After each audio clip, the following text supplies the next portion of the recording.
Besides buying property, an important question for many investors is renting out real estate. It's about 7 to 10% annual ROI based on the purchase price. Of the most important rule for an investor is to calculate again. We want to buy some old apartment, turn it into something beautiful, and rent it out, for about 12% annual return. Flipping definitely has its place, but you need to be very careful when choosing location and building.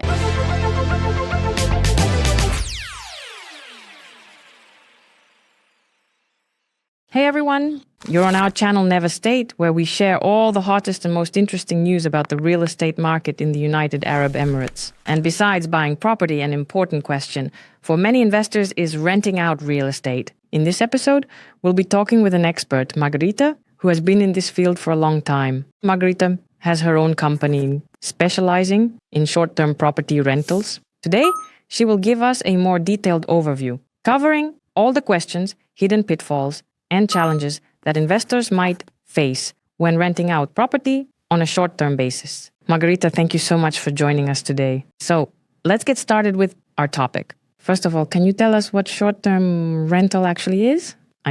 What does it involve? For how long is a property typically rented out? Like a month, 2 months? Katja, thank you so much for inviting me. I'm happy to discuss this interesting topic of short-term rentals today. Short-term rental is when a client can rent an apartment from as little as 1 day, 1 night, up to several months. In fact, according to the laws of the United Arab Emirates, short-term rental is considered anything up to 3 months. So a client can rent an apartment for anywhere from 1 day to 3 months, pay for it, and live there. And accordingly, for an investor, this is a convenient way to earn income. And in addition, there's flexibility in the terms, because with short-term rentals, the owner can stay in their own apartment whenever they come to Dubai, for example. By the way, this is actually an important point for our audience, that there are 2 main types of rental, I would say, although I usually divide it into 3 categories. I say there's long-term rental, when you lease your property for a year, short-term rental, which is what we're talking about today, starting from just 1 day. And then there's this sort of medium-term rental, but I guess that's more like short-term, right? That's short-term. Like, for example, renting it out by the month. Great. So tell us then, how much can you actually earn from real estate? This is the hottest question. How much can investors actually make in the Dubai real estate market? Look, of course, there are average figures for all properties. If we're talking about averages, it's about 7 to 10% annual ROI based on the purchase price of the property. But again, there are different buildings, different locations. Some locations are more in demand and interesting. Some are more stable, let's say, and some are more volatile. For example, with high and low seasons, where there are more tourists, or on the contrary, more business travelers. And accordingly, the figures can also vary. There are apartments that were bought, for example, 2 or 3 years ago, and for those, the returns can be extremely high, sometimes even 15 to 20% ROI. But of course, everything depends on the purchase price of the property. But if we're talking about, let's say, if we're buying today and what we can expect, then it's more like the average across the board, right? So the average figures on the market are 7 to 10%. So is it really possible to earn 10%? Because when you look it up, when you go online, when you see numbers like 10, 12, 15, everyone claims something different. And you start to wonder, is it actually possible to earn that? So 10% is achievable. But again, you have to look for buildings and apartments with those kinds of returns. So the most important rule for an investor is to calculate again. That means looking at all the numbers and seeing what the actual figures are. But I wouldn't chase after 10% returns. Basically, if an apartment brings in 7% or more, that's already considered a good result. So 7, 8, even 9%. That's really great. And I would already consider buying an apartment like that. That's an important question, right? And probably everyone is sitting here right now thinking, oh, she's telling me about 10% returns. But what about water, electricity, all the expenses? Let's talk about expenses clearly and specifically, because, we actually have a separate video about renting out property for long-term lease. In that case, it's clear that the owner only pays the service charge. That is, these are expenses for keeping the complex clean and orderly, for maintaining the building itself, and the rest is paid by the tenant. So in terms of profitability, it's clear, you can see everything overall. What expenses does the owner bear and what expenses does the tenant bear in the case of short-term rentals, right? Who is responsible for what, who pays for what? And in the end, yes, how much does the management company take? Your company, for example. And accordingly, how is this profitability calculated? So the 10% you mentioned, is that net or is that gross?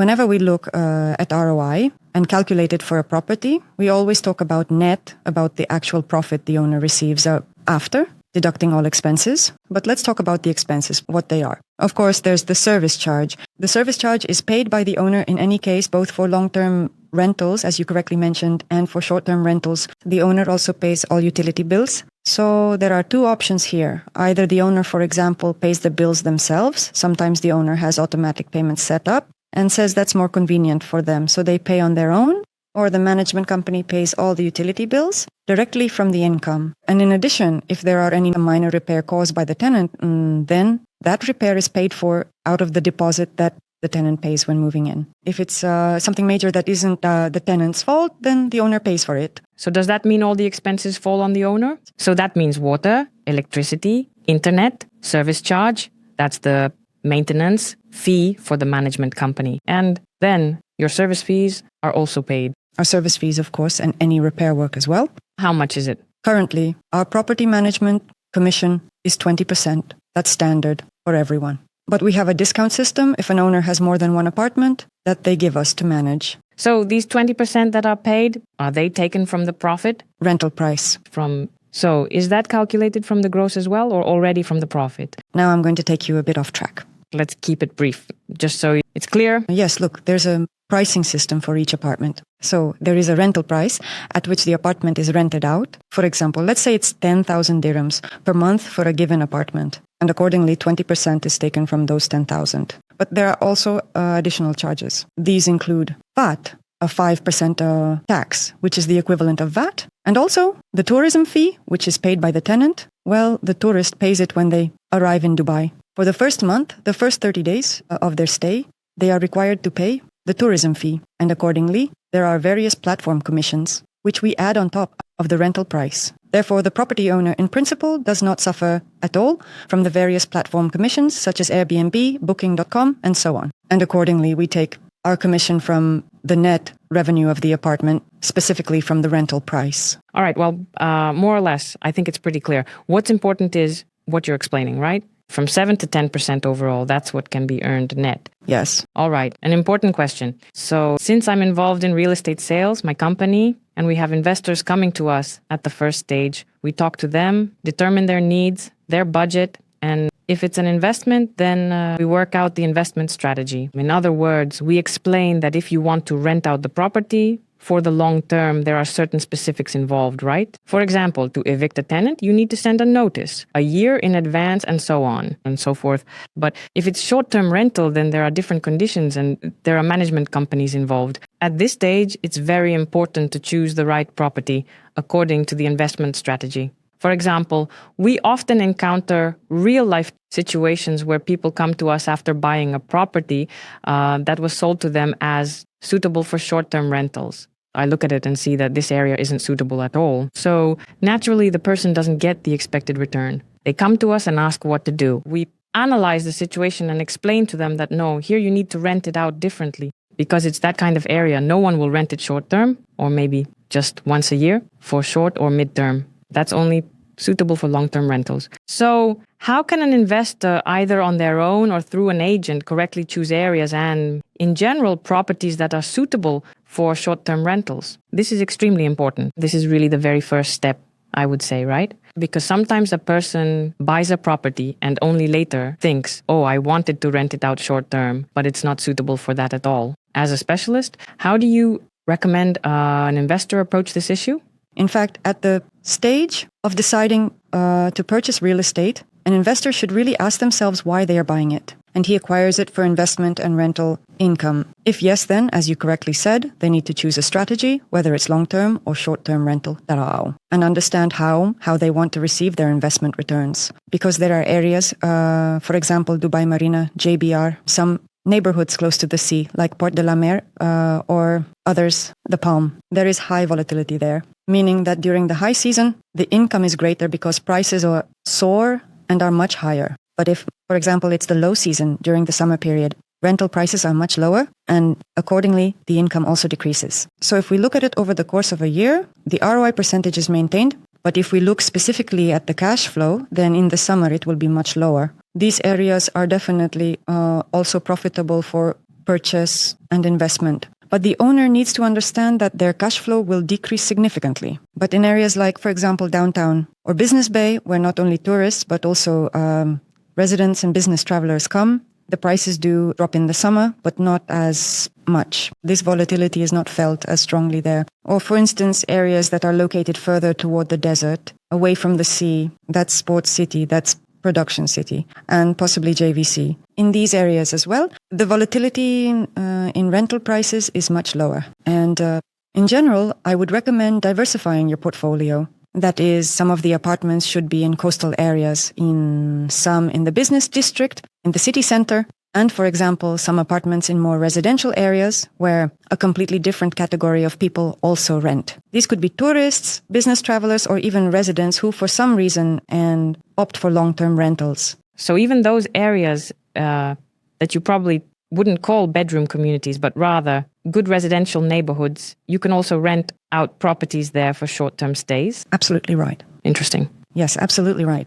For example, Dubai Hills is a very popular area. You could call it something of a bedroom community, but at the same time, it's a very green area. There are many parks there. There's a long park. And from any location, it's basically convenient to get around. There's a large shopping mall there, and it's convenient to live with pets, with families, and with children. In other words, there's plenty to do and places to go out. And this area, for example, is very popular both for long-term and short-term rentals. That's interesting because we always tend to guide clients. If it's short-term rentals, then it's exactly these kinds of areas. Marina, in my opinion, is actually the most ideal area for short-term stays. Jumeirah Marina. Downtown, I would even say, maybe not always, right? There you must look at the specific buildings. Because we've had cases, actually 2 cases, where clients rented out their properties short-term through our partner, but they didn't achieve the returns that had been promised to them. I don't know what this is connected to, whether it's just a feature of the market. Sometimes the company seems big, but a lot also depends on the manager, how proactive they are with the apartment, how much attention they give it. And sometimes it seems like they've just taken on a bunch of apartments. Again, this doesn't apply to everyone, of course, but maybe you can explain better how things work on the inside. Sometimes they might not work as effectively with a specific apartment, and because of that, it sits empty and the owner is dissatisfied. For example, we re-rented 2 apartments for long-term leases in the same building. Look, actually, the first and most important thing is to look at the statistics over several years. What happened with other apartments if they were managed by the company, and also to see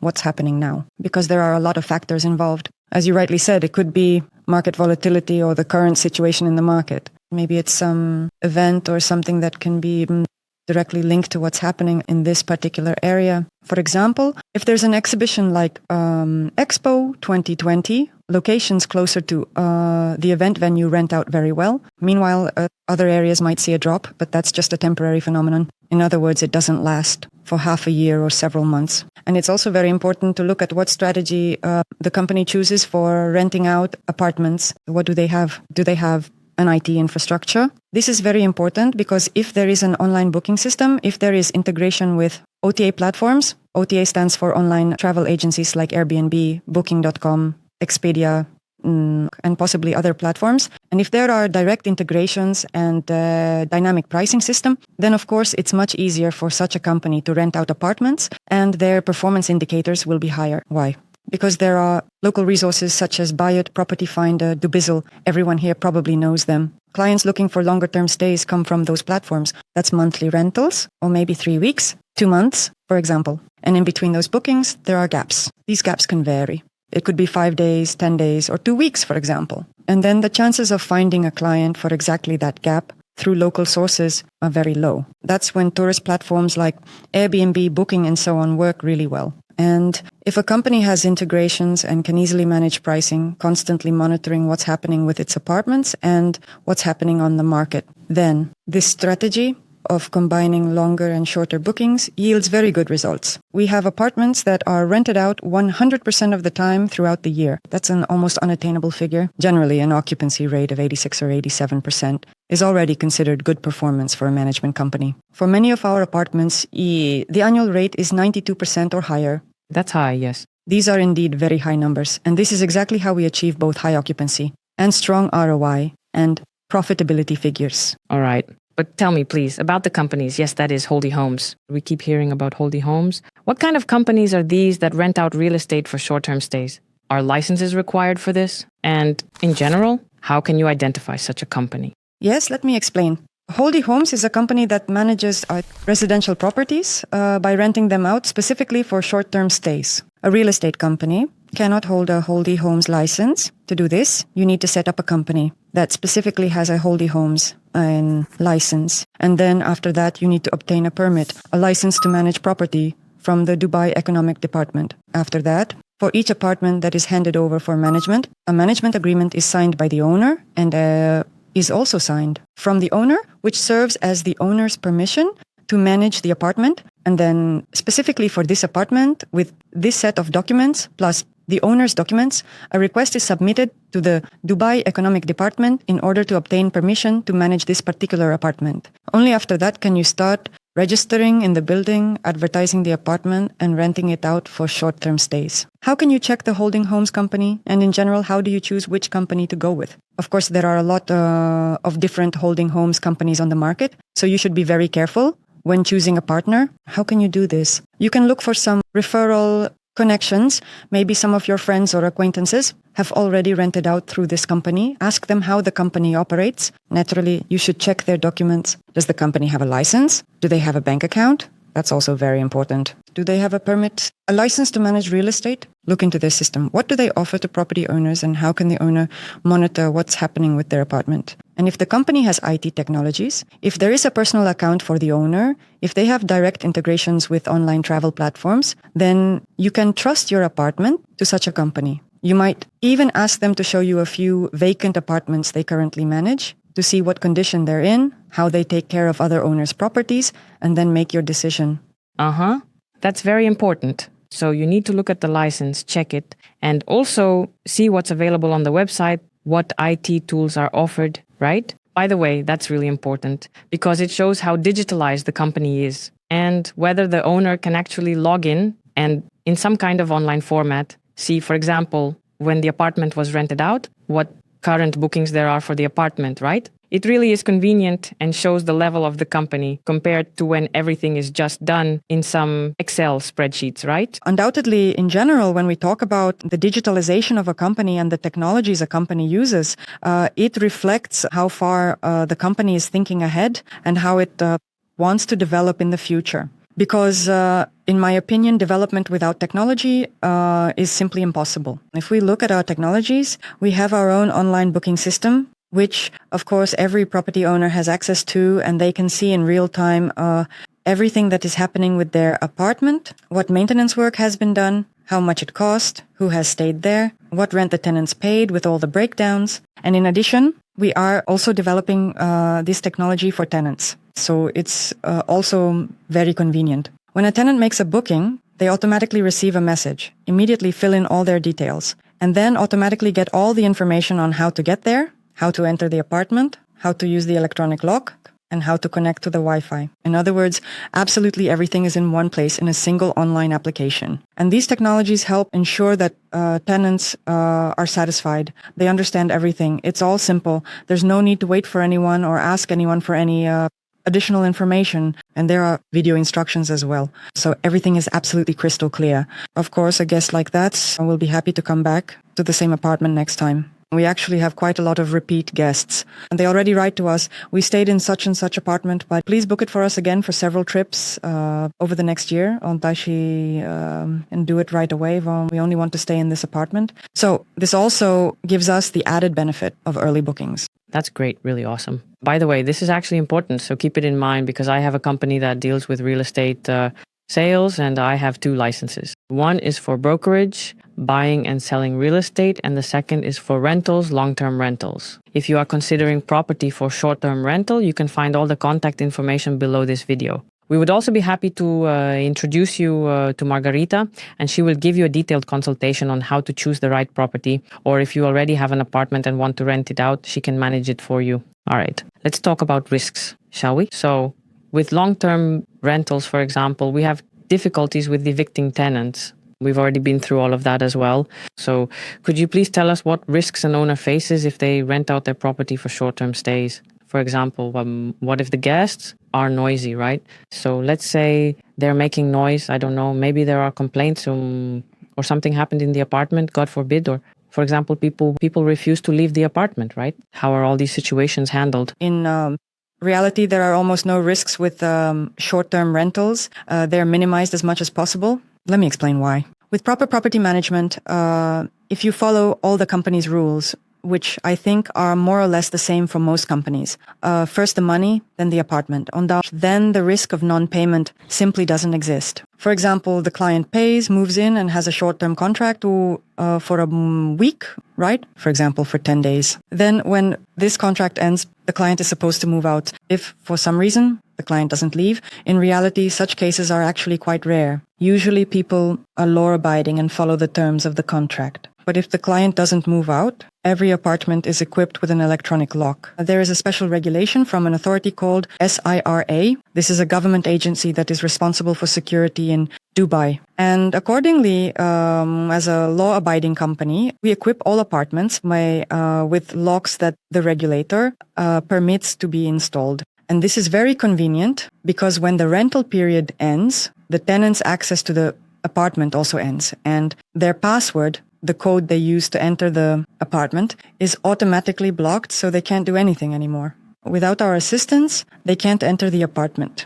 And here, accordingly, the question arises. Either they pay extra and extend the lease, or, for example, if there's already another tenant, then they have to move out of the apartment. But if we're talking about some really serious violations, then of course it involves going to court and calling the police. By the way, speaking of the police, if something does happen, and this is a very important issue since we have a lot of investors who are in the Emirates, people who live in other countries, they certainly don't want to deal with all these matters themselves. So as a management company, do you handle this? Of course, naturally the owner doesn't need to be present in the Emirates or moreover deal with solving these problems. If, for example, tenants don't follow certain building rules, well, first of all, there's a system of fines and we have a deposit from the tenant. If, say, the tenant damages any common property in the building and the building management company contacts us, we compensate for that damage from the tenant's deposit. Or, for example, if the tenant throws a party, makes a lot of noise, and the neighbors complain about him, the neighbors will complain to the building security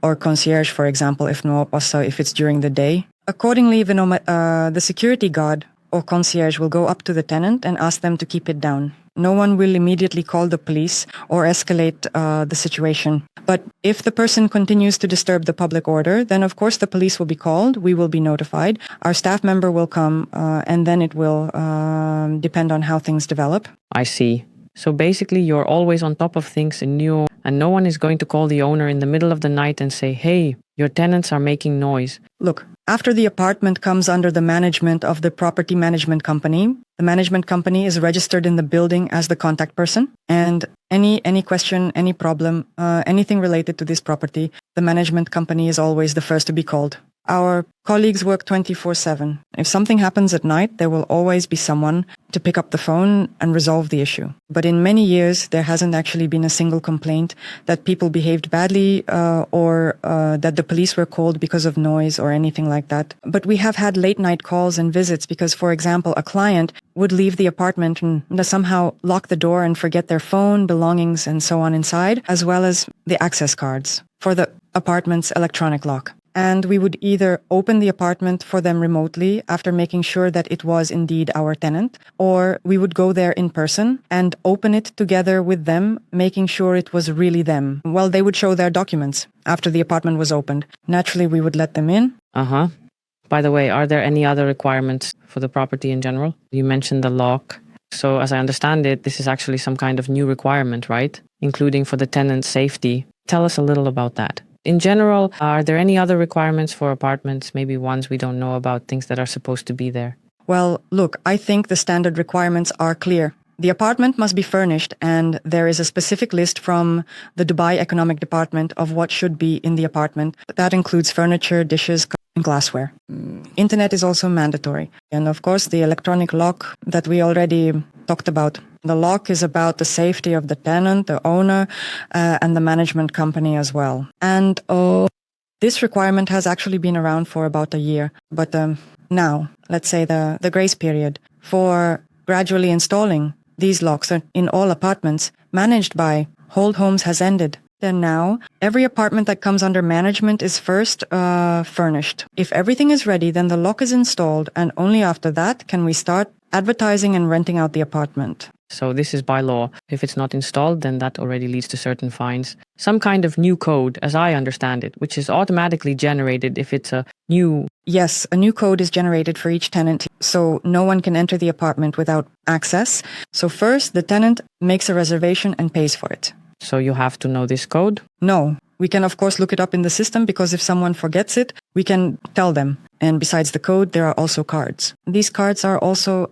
given to the tenant. During the stay, only the tenant has the cards, so they can enter either by using the code or, like in a hotel, by tapping the card. Yes. Interesting. Okay. Let's go over the process of preparing an apartment for short-term rental. For example, I want to rent out my apartment for short-term stays. I'm reaching out to you. By the way, don't forget that if you already have an apartment and want to rent it out short-term or calculate how much income it could bring you, or maybe you're an investor considering property for short-term rental and want to earn 7 to 10% annually, all the contact information is below this video. Please feel free to write to us. Our specialist will get in touch with you, and regarding short-term rentals, Margarita will also be happy to consult you. About the process. So let's say I want to rent out my place. I say, Margarita, here's my apartment. What are our next steps? Our next steps are we discuss our contract, the terms of the contract, come to an agreement and sign a property management agreement. Next, we sign all the remaining documents that need to be signed,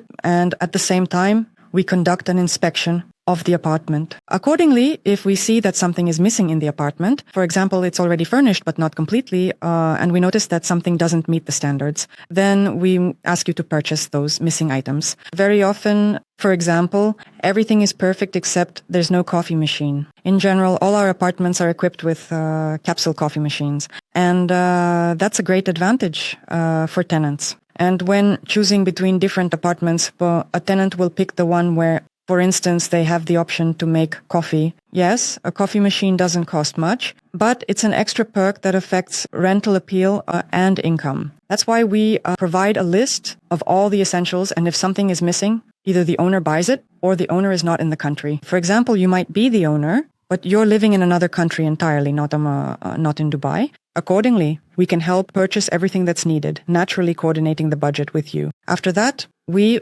apply for all the necessary permits and go through all the required steps, right? We obtain permission from the Dubai Economic Department. Once we have that, we get approval from the building's management company so that we can be registered as the management company for this apartment. After that, we carry out a deep cleaning of the apartment, preparing it for the photo shoot and for renting. Once the cleaning is finished, a professional photo shoot of the apartment takes place, including both photos and videos of the apartment. And after that, all our advertising layouts are ready. The apartment is entered into the system. And as soon as we receive the photos, we upload them, publish everything in the ads, and start renting out the apartment. Excellent. So, does that mean the apartment must be fully furnished? That is the main requirement for short-term rentals. It must be fully furnished with everything necessary. An electronic lock must be installed. Well, you can help with that as well. The property buyer, the property owner doesn't live here. So you can buy all of this, meaning he just... Yes, of course, no problem. All of this can be arranged, right?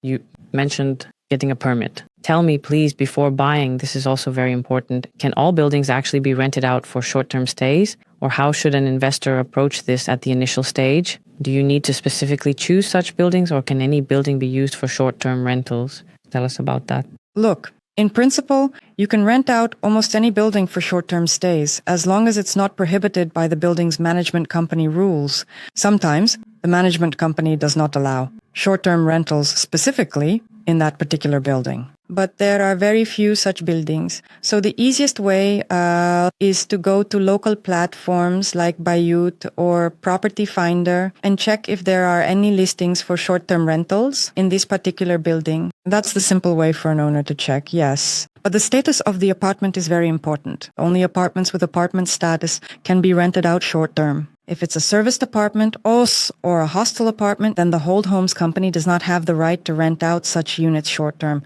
Really? Yes, that's why it's so important. By the way, why is it not allowed? Because an apartment It's like a hotel apartment, only a company. With a hotel license has the right to manage such apartments. And often there is already, to speak, a hotel company that manages these apartments in a particular building, and the entire building has the status of hotel apartments. But sometimes there are buildings where some units have hotel apartment status while others have been converted to regular apartment status. And these can be rented out for short-term stays. When we are selecting real estate, and I pay attention to this, it often concerns apartments located within hotels, or, well, mainly apartments within hotel complexes, or sometimes properties in a higher-end apartment segment, right? That is when you can only rent out the property for a year or at least half a year. So they usually tell you this right away, don't they? For example, Royal Atlantis. There, you can't do short-term rentals, right? So on the one hand, I understand that this is related to some kind of competition, that if there's a hotel on the premises, they primarily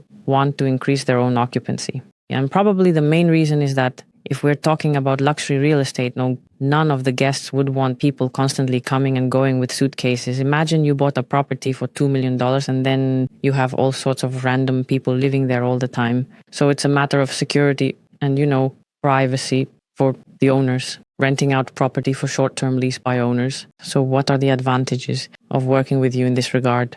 And can an owner rent out their property? What does the owner need to do this? What difficulties or challenges might they face? Yes, an owner can rent out their property, but the most important factor is that it must be their own property, and they must first obtain the appropriate permit or license for short-term rental and then get approval from the Dubai Economic Department. Then this permit must be obtained for each individual apartment. For example, if the owner has 2 or 3 apartments, they must obtain a permit for each one. This permit gives them the right to subsequently rent it out for short-term lease. Next, the owner needs to learn how to manage their apartments and find tenants. This is a highly operational undertaking. So if the owner has the resources, energy, and time to handle this, first they need to photograph the apartment, put it in order, and then list it on as many platforms as possible to get as many rental leads as possible. After that, it's necessary to keep a calendar of the apartment's occupancy to avoid double or triple bookings.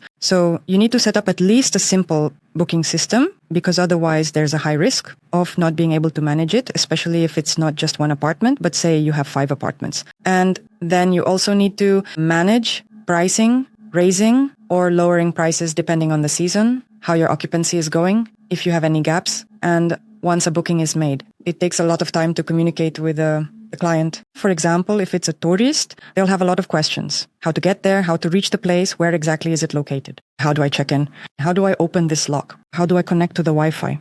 Oh, I can't connect to the Wi-Fi, can you help me? Or they might call at night, the alarm went off. What should I do? Or my air conditioner isn't working, but it turns out I just didn't set it to the air conditioning mode. And so on. There are a lot of everyday questions like these, and that's why either the owner needs to have time to handle all of this, or someone from, the family or maybe colleagues could somehow manage it. That's why most often owners choose to hand over their apartments to a management company, because it relieves them of all the operational headaches, especially dealing with clients. Excellent. But legally, does he actually have the right to rent it out? It doesn't even matter how many apartments. Because as far as I know, if it's, say, 1 or 3 apartments, that's one situation.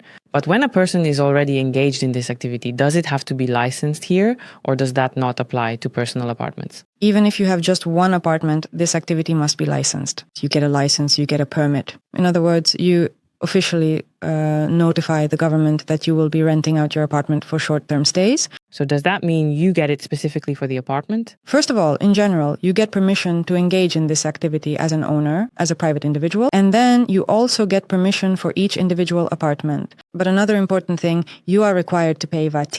This is also a very important factor. And you also have to pay the tourist tax for your guests. This is also extremely important because you will have to provide reports on all the guests who check in. There are special portals, special reporting requirements, and either we as a company, or if the owner is renting out the property themselves, then they must report on all the guests who stay and pay the tourist tax for them. I understand. Well, our VAT is 5% accordingly. Got it. All right. Flipping in the context of short-term rentals. For example, right now I'm seeing this trend where there are clients, we have buyers who come to us and say, we want to buy some old apartment, turn it into something beautiful and rent it out, for about 12% annual return. But what we're actually seeing on the market right now is that property prices in good liquid locations, like we're talking about the Palm, the Marina downtown, even apartments in those old buildings, their prices are high. For example, we were just looking at villas on the Palm with a client. That is, villas that you could previously buy for 15 million dirhams,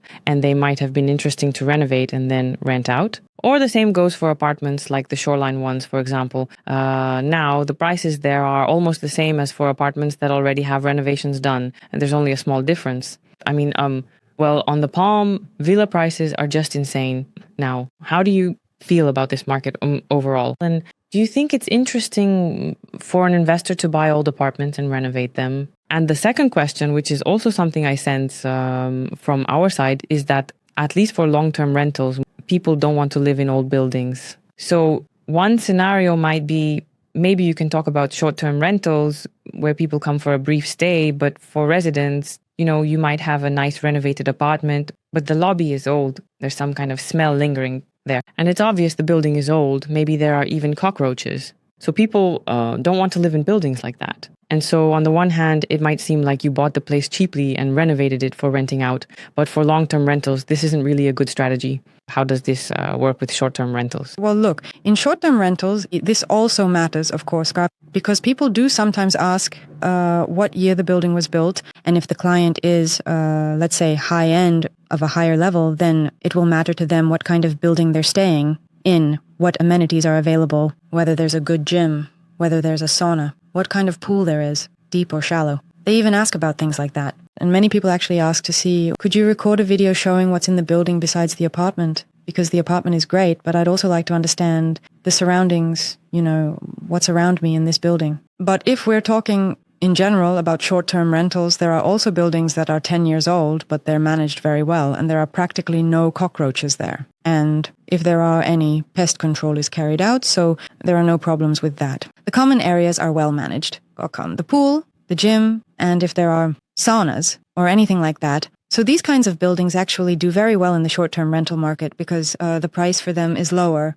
and a client who wants to come but has a limited budget will gladly choose such a building. And if this apartment isn't run down but has a fresh renovation, light-colored walls, is well maintained, clean and cozy, then the client will be happy to rent it. That's why I think flipping is quite an interesting topic for short-term rentals. And in fact, I don't just manage apartments. I am also an investor in Dubai real estate myself. And I actually practice flipping. I had an interesting case in an apartment bought in Sport City, elite residences, and the building is over 10 years old, but it's very well managed. It's clean and tidy. I bought it, did some cosmetic renovations, put in brand new furniture, and the apartment was in high demand. Its occupancy rate for the year was 98%. And in the end, after almost 2 years, I sold it with a very good margin. So flipping definitely has its place, but you need to be very careful when choosing the location and the building, and you really have to go there yourself or trust your broker, yes, so that the broker goes there, checks if there are any odors, whether there are smells in the lobby or in the apartment itself, and if there are any odors when you turn on the air conditioner. Because sometimes there can be a smell of mold, for example, or just an old musty odor. After all, our climate is humid. If you choose carefully, then flipping is a really great thing. Tell me, please, what type of real estate are generally best suited for short-term rentals? In other words, what do you recommend buying? Well, of course, apartments, studios, 1-bedroom and 2-bedroom units. Studios, of course, compete a bit with hotels, but studios generally attract a very good number of leads, especially from business travelers who come to Dubai without their families. And 1-bedrooms do really well. I think as someone who deals with buying and selling real estate, you can confirm that these types of apartments are also easier to resell later. And that's true. Yes, at least 1 bedroom is a must. Yes. And for example, if we look at more residential areas like Sobha Heartland, 2-bedroom apartments do really well there for short-term rentals. Interesting. Yes, because people come there with their families and often rent apartments short-term while their own apartments are being built, or while they're waiting for all their documents to be processed, and then later they choose a place for long-term rent. We often have families coming specifically because of the school. So it's convenient for the kids to cross the street and they don't have to commute. And they live there, say, for several months while the company looks for and pays for a long-term rental apartment for them. Okay. So a ready-made rental business and short-term rentals. You mentioned your case when you sold. By the way, this is an example of how you can buy an apartment, rent it out for a while. And as I understand it, the apartment builds up a certain rating. And then you can actually sell it as a ready-made rental business. Absolutely. And many investors do exactly that. So, for example, you buy an apartment for flipping, renovate it, rent it out for a while, and earn income from it. After that, the value of the apartment increases. That is, it goes up by the amount from the flipping stage to the current market price. Plus, over the course of a year or a year and a half, its value generally increases as the market grows, and then you sell it as a ready-made rental business. In other words, you show the returns that the apartment has generated for you. So it's all just facts and figures. We help investors by directly showing them and creating a file, a document, where we demonstrate what investment returns this apartment has generated. And then the owner, for example, it shows all future bookings. Sometimes an apartment already has bookings several months in advance, and the new owner, then the investor who is buying it, can see that the apartment is really popular, that it has good ratings, positive reviews from tenants, and for example, that everything is already booked for the next 2 or 3 months. And he understands that this apartment will really generate income for him and will remain in demand, and it's much easier to sell such an apartment later on. So investors aren't buying a pig in a poke, so to speak. All right. Final question. What trends do you see overall? What do you think will change in the market in the near future? Or what should people be paying attention to?